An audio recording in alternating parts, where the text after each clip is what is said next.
Brother Yun, the most well-known evangelist in the world today.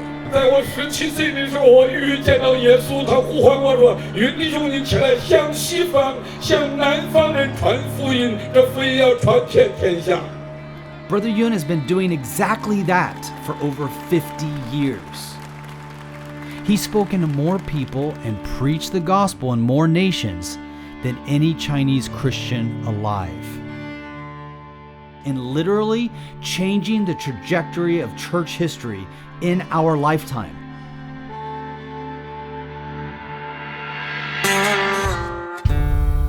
And I get to be his bus driver. And as the bus driver, I get to see what no one else does.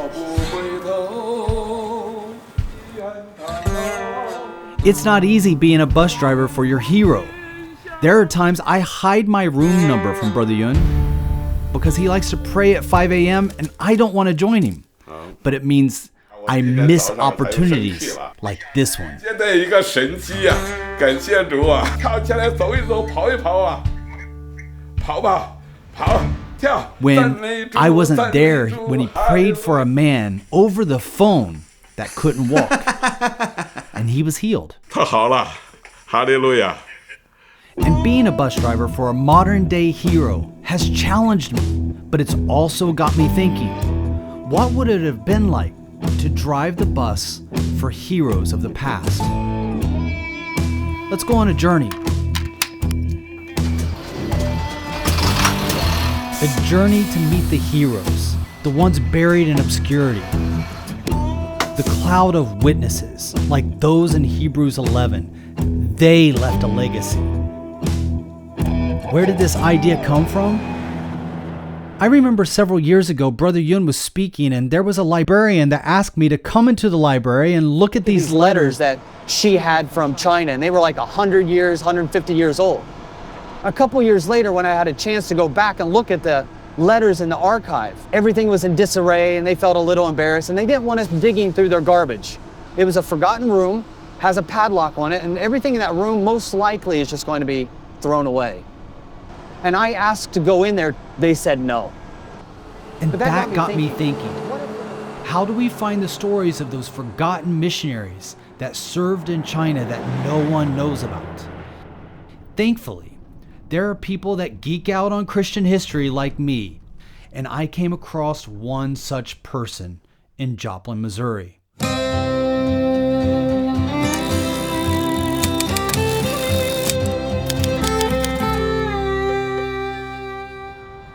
Now, I know nothing about this place, but we'll see what we find. Nice to meet you. I'm super excited about being here today. I've been reading a little bit about the archives that you guys have been collecting. I've been diligently collecting materials, data, photographs, recordings that goes back to 1901. I've never seen anything like this. This is like a museum for pastors. Somebody had faith, like we need room for big offerings. In his debate, he would just flip the page. They accused him of being a Klansman because of that. Because he was convincing, convicting, and converting. But he used to teach off of this. It's about speaking in tongues. Who categorized all this? You did all this by yourself? Yes. Wow.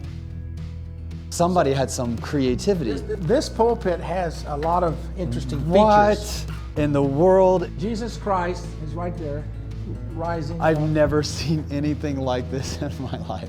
It was made out of 2 pianos. This is the Cadillac of pulpits if I've ever seen one. It's got like buttons. To turn things on and off. What do you have to turn on and off? It's a record player on the inside. Somebody had some dreams. What's your story? I went to sleep one night, and it was a very unusual experience. That as I fell asleep, I fell into a deep. It wasn't a dream that I was having, but it was like a vision. And God took me on a journey, and He birthed this inside of me. So every aspect of this was given to me that night. And God walked me through it all. And when I woke up the next morning, I was totally exhausted.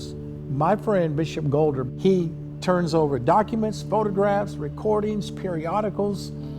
He said, I had to travel from the East Coast to the West Coast, crawl around in people's basements, attics, their closets, their garages. He was the first person. And so it was like gifted by God to me. This archive that you've set up has been really exciting to do the treasure hunt of finding legacy. So where would I be the most likely to find like letters from missionaries, any missions? So this is their entire history, stories that were written about them. Wow, this is really good. All these have like mission stories, yeah. News from Chinese missionaries. You hit the gold. Yeah, we hit the gold mine right there. Here we have a newsletter from, 1945. Greetings and peace from China. I hope the time may soon come when we may again exalt his name together with the Chinese. This is a missionary that didn't leave during World War II. They stayed. We will have to begin all new again. Everything in connection with our work in Shanxi is gone, except for a little bedding. A letter received by brother and sister Sheets from their work in China. You may know that we are ordered to leave Wuzhou. We were run into the mountains and stayed there for 3 days and nights with nothing to eat. But we earnestly prayed to the Lord and waited for his provision. We felt that God answered our prayers. So they got 125 pounds of rice after 3 days of basically fasting. When are you coming to China again? We are anxious to see you. May God bless you all. Oh, yes, thank you. You just spent a couple of nights homeless in a forest in the mountains. It was bitter cold. You were freezing and had no food. You fasted for 3 days. I'll be right there. Just wait. Oh, this is so good. There's war that's taking place, and she finds the good in it because she says this. A few U.S. soldiers landed here from the air. One of the planes bringing supplies, its name is Armored Angel. The Japanese put many of those American missionaries into camps. They're out on the field, they're working, they're serving God, they're doing what they can to preach the gospel among unreached people groups. And they're just getting hit by everything. War and famine and illnesses and disease. This is sacrifice to bring the good news into the darkest regions of the world. And she ends by this, I expect to stay in China, so please write. She doesn't plan to leave anytime soon. This is right before the communist takeover, when all the missionaries were kicked out of China and the Chinese church was forced to stand on its own. It was the bloodiest time in Chinese church history. And in the eyes of the experts, it was the end of everything. But for the Chinese, this was the beginning of something new.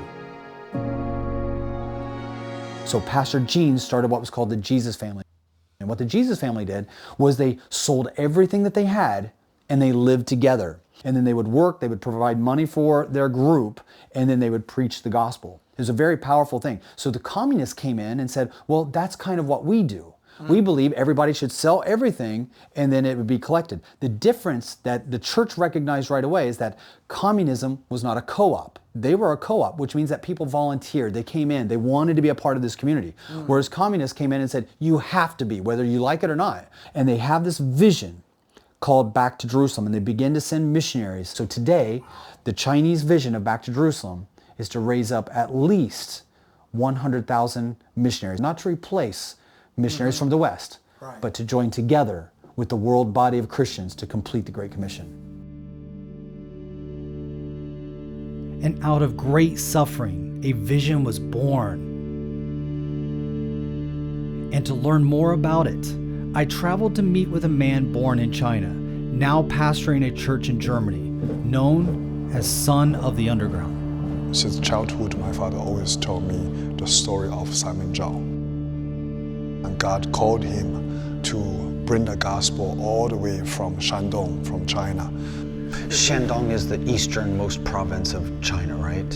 And so he went all the way to the westernmost province, which you say is Xinjiang. He spent more than 40 years in prison. And all his co-workers died there, and his wife and unborn child also died in prison. And he became very, very old, and he was released from the prison. And my father was preaching the gospel in his hometown. My father would sing a song, let's go forwards, let's go forwards, let's go to Jerusalem. And suddenly, an older man stood up and walked to the front and pointed my father with a finger and asked him, young man, why you change the word of my song? My father was confused, and so his co-workers told him, this is the man of God, Simon Zhao. Never forget, the Chinese underground church have one direction. This direction is westwards. From China, westwards, through all the countries of Buddha and Islam and the Hindu, all the way bring the gospel back to Jerusalem. He laid down his hand on my father and said, young man, I'm going to be with the Lord, and you should carry on this vision to the next generation. Such a powerful legacy. Never makes it out of China, but he never loses the vision, because the vision wasn't just for him. The vision was for the generations. This vision is not only the vision God gave to Simon Zhao, not only the vision to my father, Brother Yun. This also become my vision, my heart. Bring the gospel all the way back to Jerusalem. Seeing that legacy go from Simon Zhao to your father, and then now from your father to you. Such a powerful testimony. Thank you for sharing that. What started out as only being a driver for Brother Yun has now led me on a journey to know more about the heroes that have helped get the gospel to you and I. That led me to archives in Joplin, Missouri, where I learned about missionaries that gave their lives in China. I heard from the son of the underground and how God used the tragedy of the bloody revolution in China to rise up visionaries like Simon Zhao. And somewhere along the way, I learned that knowing more about the pioneers of the past helped me to understand more about the direction that God has for me in the future.